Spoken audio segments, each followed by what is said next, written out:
Friends, Ramya kitchen, Ramya vlog. ನೋಡಿ friends, ಭಾರತದಲ್ಲೇ ಪ್ರಥಮವಾದ sweet ಅಂದರೆ ಅದು ಮೈಸೂರು ಪಾಕ್.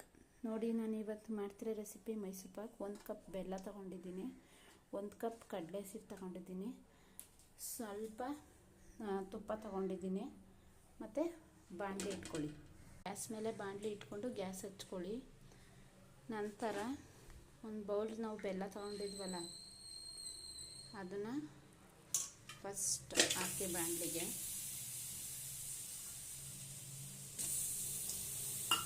ಸ್ವಲ್ಪ ನೀರು ಹಾಕಿ ಅದೆಲ್ಲ ಚೆನ್ನಾಗಿ ಕರಗಬೇಕು. ಚೆನ್ನಾಗಿ ಕರಗಿ ಮೇಲೆ ಆಮೇಲೆ ಏನು ಹೇಳ್ತೀನಿ, ಒಂದು ಗ್ಯಾಸ್ ಒಲೆ ಪಾತ್ರೆ ಇಟ್ಕೊಳ್ಳಿ ಪಕ್ಕದ ಗ್ಯಾಸಲ್ಲಿ. ನಂತರ 2 ಸ್ಪೂನು ತುಪ್ಪ ಹಾಕಿ ಫ್ರೆಂಡ್ಸ್, ಸ್ವಲ್ಪ ಎಣ್ಣೆನೂ ಹಾಕ್ಕೊಳ್ಳಿ, ಏನೂ ಆಗಲ್ಲ. ನೋಡಿ ಫ್ರೆಂಡ್ಸ್, ನಾನು 2 ಸ್ಪೂನ್ ತುಪ್ಪ ಹಾಕ್ಕೊಂಡು ಕಾಯಕ್ಕೆ ಇಟ್ಟಿದ್ದೀನಿ. ಇದು ಏನಕ್ಕೆ ಬಣ್ಣ ಅಂದರೆ ಮನೇಲೇ ಮಾಡಿರೋ ತುಪ್ಪ, ಅದಕ್ಕೋಸ್ಕರ ಇದು ಈ ಥರ ಕಲರ್ ಬರ್ತಿದೆ. ನೀವು ಯಾವ ತುಪ್ಪ ಬೇಕಾದರೂ ಬಳಸ್ಕೋಬೋದು. ನಾನು ಮನೇಲಿ ಮಾಡಿರೋಂಥ ತುಪ್ಪ ಹಾಕ್ಕೊಂಡಿದ್ದೀನಿ. ಸ್ವಲ್ಪ ಕಾಯಕ್ಕಿಡಿ. ನಂತರ ಬೆಲ್ಲ ಕರಗಿದ್ಯಾ ಅಂತ ನೋಡಿ. ಎಲ್ಲ ಕರಗಿಲ್ಲ, ಕರಗೋದ್ಮೇಲೆ ನಾನು ಹೇಳ್ತೀನಿ.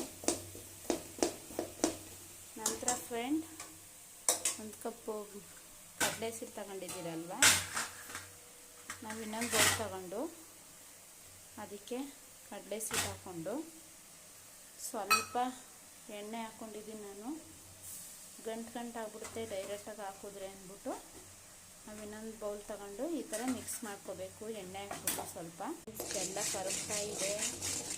ಈ ಥರ ಗಟ್ಟಿಗೆ ಹಾಕಬೇಕು. ನೋಡಿ, ಎಣ್ಣೆ ಹಾಕಿ ಮಿಕ್ಸ್ ಮಾಡಿಕೊಂಡ್ರೆ ಕಡಲೆ ಹಿಟ್ಟು ಇದರೊಳಗಡೆ ಮಿಕ್ಸ್ ಮಾಡಿ, ಮಿಕ್ಸ್ ಹಾಕಿ ಮಿಕ್ಸ್ ಮಾಡಿದ್ದೀನಿ. ನೋಡಿ, ಈ ಥರ ಆಗಬೇಕು, ಗೂಡು ಥರ ಆಗಬೇಕು. ನಂತರ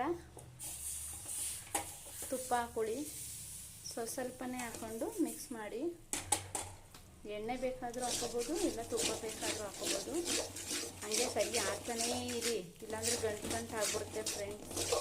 ಆಗ ಚೆನ್ನಾಗಿರಲ್ಲ ಮೈಸೂರು ಪಾಕ್, ಇಲ್ಲ ಕಪ್ಪಗಾಗ್ಬಿಡುತ್ತೆ. ಅದಕ್ಕೆ ಈ ಥರ ಕೈ ಆಡ್ತಾನೇ ಇರಿ. ಅದು ಯಾವ ಶೇಪಲ್ಲಿ ಬರುತ್ತೆ, ಬಬಲ್ಸ್ಗಳ ಥರ ಬಬಲ್ಸ್ ಬರುತ್ತೆ. ನೋಡ್ರೆ ಫ್ರೆಂಡ್ಸ್, ಗೂಡು ಥರ ಆಗಿದೆ. ಈ ಥರ ಬರಬೇಕು. ಆಮೇಲೆ ನಾವು ಯಾವ ರೀತಿ ಮೈಸೂರು ಪಾಕ್ ಆಗೈತೆ ಅಂತ ತಿಳ್ಕೊಳ್ಳೋಕ್ಕೆ ತಟ್ಟೆ ತಗೊಂಡು ಉಂಡೆ ಕಟ್ ನೋಡಬೇಕು. ಉಂಡೆ ಕಟ್ ಥರ ಬರಬೇಕು. ಉಂಡೆ ಕಟ್ಟಿದಾಗ ರೆಡಿಯಾಗಿದೆ. ಒಂದು ಬೌಲ್ಡ್ಗೆ ಹಾಕೊಳ್ಳೋಣ. ಈಗ ತೋರಿಸ್ತೀನಿ. ಆಗಿದೆ, ಕಟ್ ಮಾಡ್ಕೊಳ್ಳಿ.